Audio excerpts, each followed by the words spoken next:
Hi friends, so today we are moving into a new subject, Power Generation, Transmission and Protection with a course code EE301 which is coming under the 5th semester of Electrical and Electronics Engineering students under the KTU syllabus. So we are moving into Module 1, Part 1. In Module 1, we are having typical layout of power system network, the generation of electric power and the economics of generation to study. So while going through a detailed syllabus, you can see that in the generation side, you have to study hydroelectric, thermal and nuclear power plants, and also the solar and wind, which are the non-conventional sources. Then after that, we will go through the economics of generation, in which we will be studying what is load factor, what is diversity factor, load curve, etc. And also we will be studying the methods for improving the power factor using capacitors.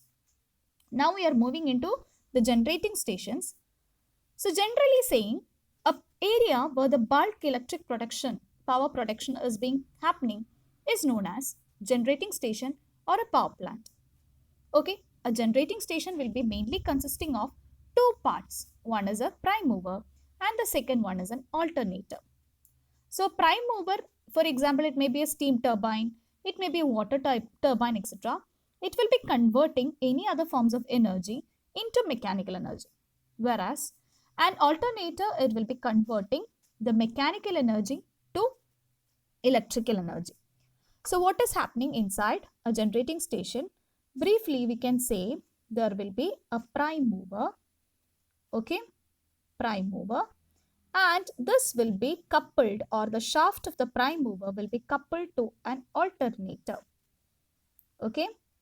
The prime mover will be converting steam or water or some other forms of energy, heat energy, this potential energy of the water, etc.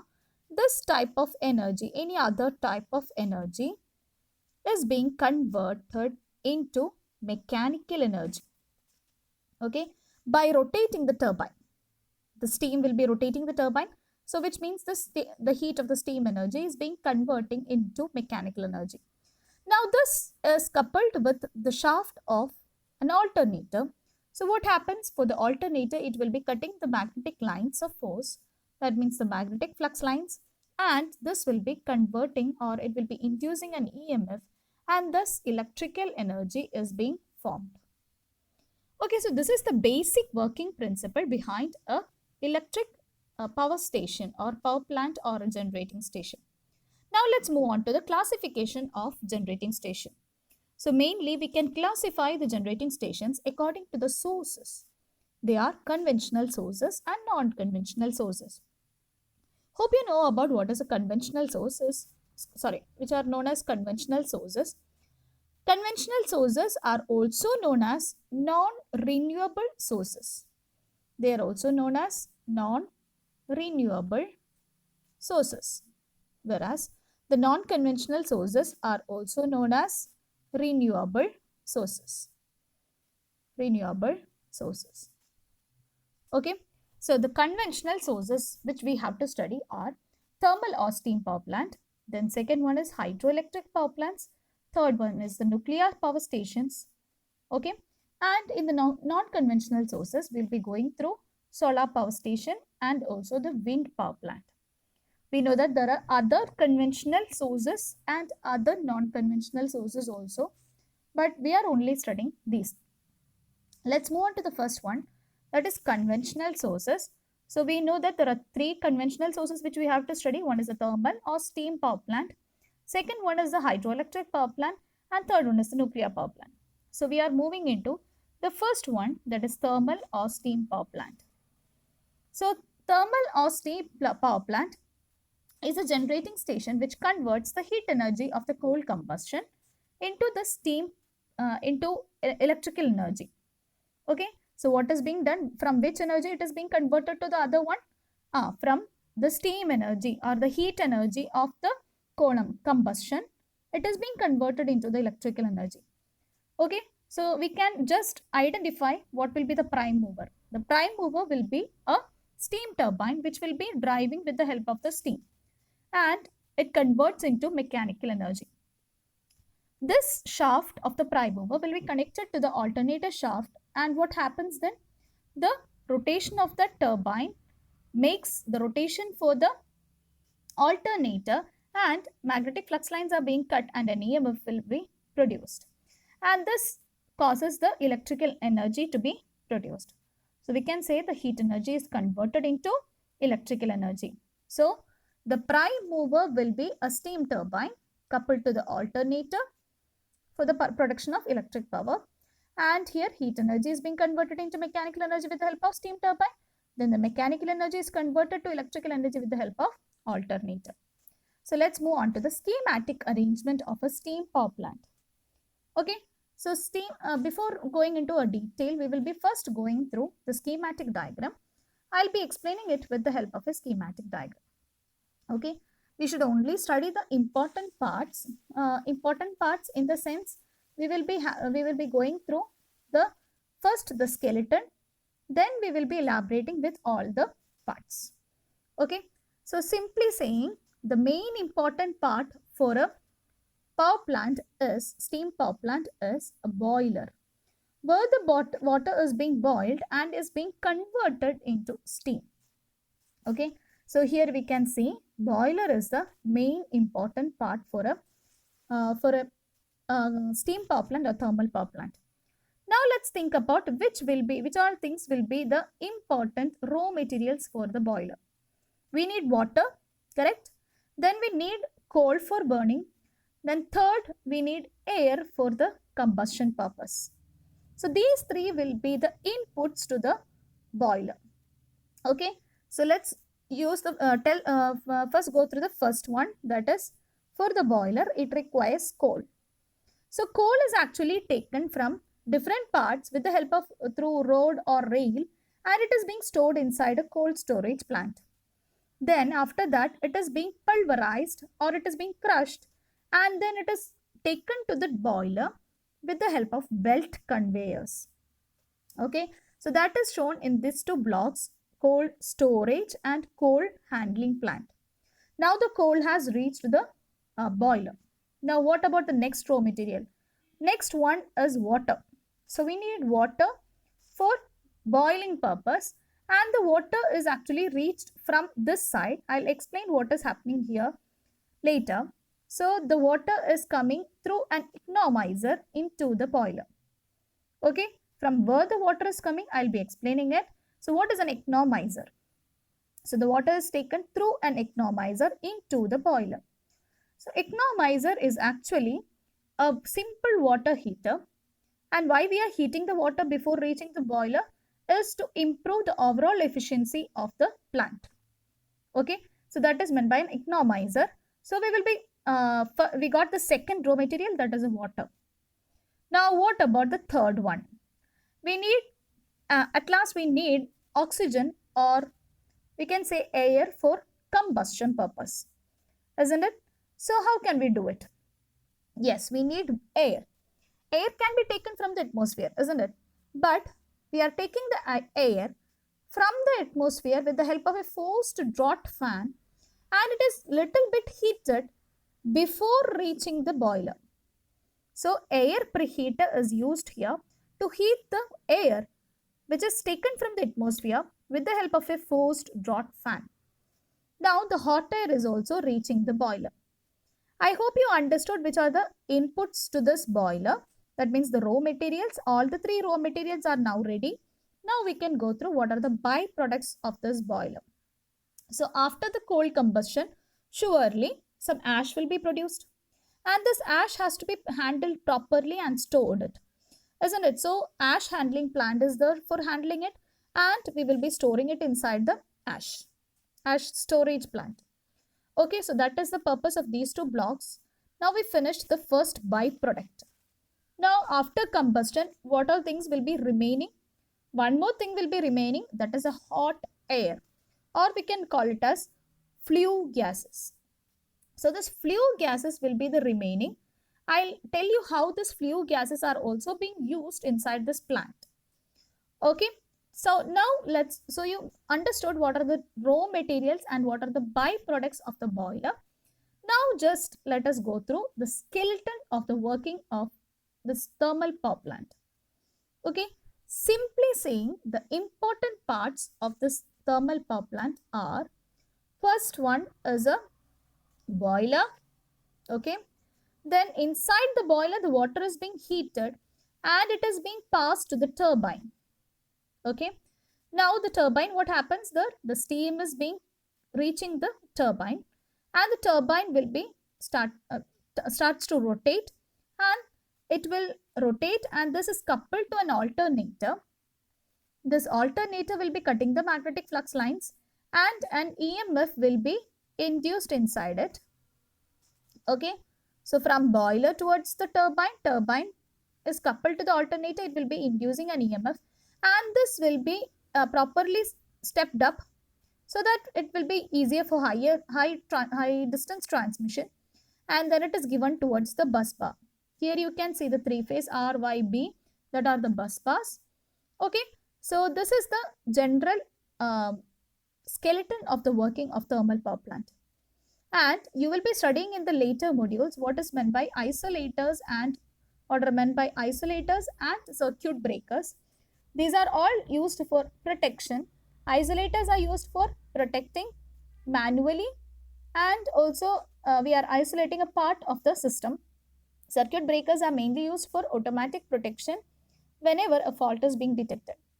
We are not going into a detailed study of each of these. We will be studying in the later modules. So we are now going into the other parts which I have not explained till now. Now what is happening? So the skeleton is clear, I hope so. So now we are moving into what happens to the steam and what is happening inside the other parts. Okay, let's move on to the first one. So I told that inside the boiler, the steam will be produced and it is given to a turbine.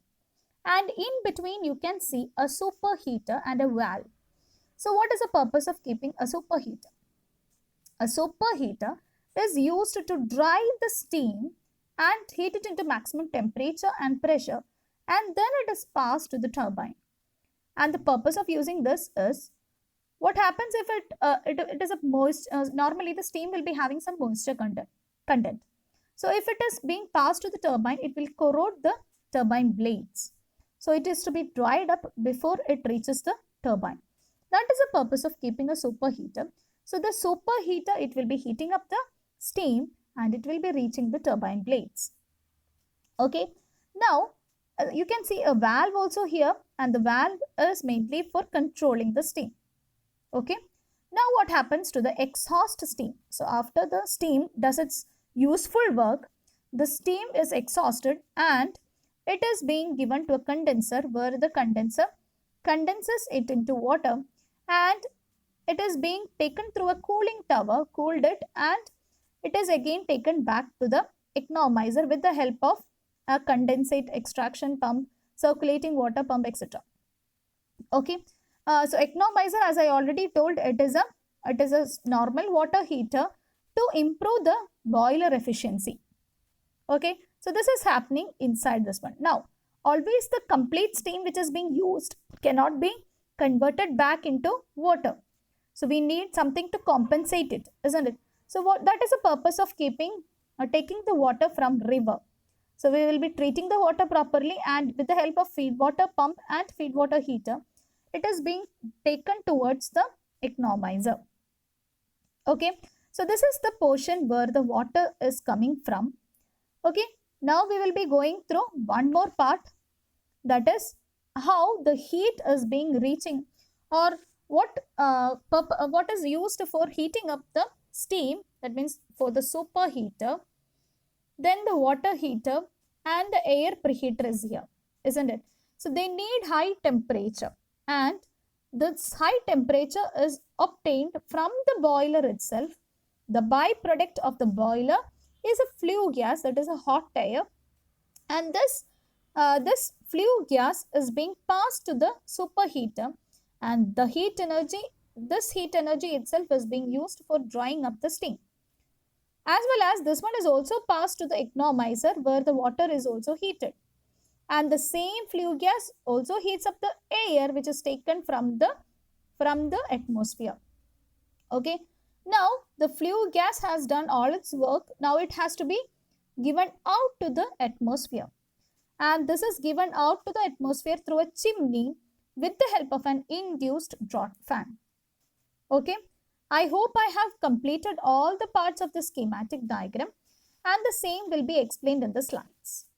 Okay. So the schematic diagram, inside the schematic diagram, we are having a coal and ash handling plant. I explained it.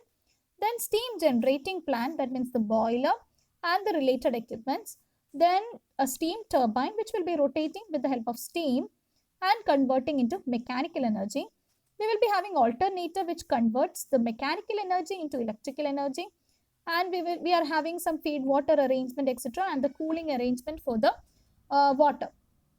Okay, so these are the arrangements, or these are the different parts inside the thermal power plant.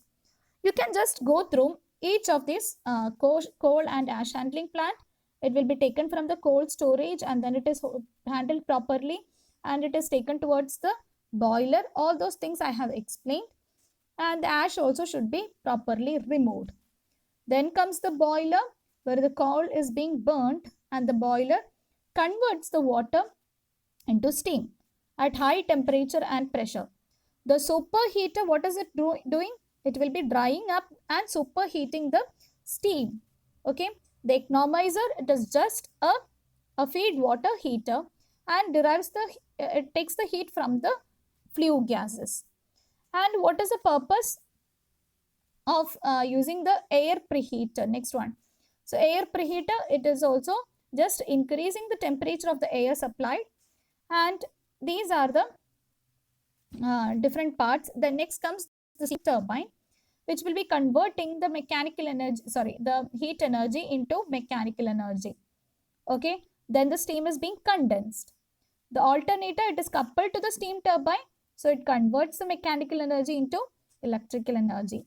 Now next comes the feed water arrangements and the cooling arrangements for cooling up the water and feeding it back to the economizer. Okay, so you may just go through it, and now we are going into the advantages and disadvantages of the steam power plant or thermal power plant. So the main advantage is that the fuel used is quite cheap. Coal is readily available, so we can say it is quite cheap. And the second one is its initial cost when compared with the other stations like hydroelectric stations. We can say the initial cost is less. Next, we are moving into the position where, or the place where it can be installed. The place is irrespective of the existence of coal. Why? Because coal can be easily transported with the help of rail or road. So that is not a point of problem. Then next comes less required space. When we are considering a hydroelectric power plant, it requires a large space for installation. But in the case of thermal power plant, so much space is not needed. As well as the cost of generation is also lesser than diesel power plants. So these are the different advantages of thermal or steam power plant.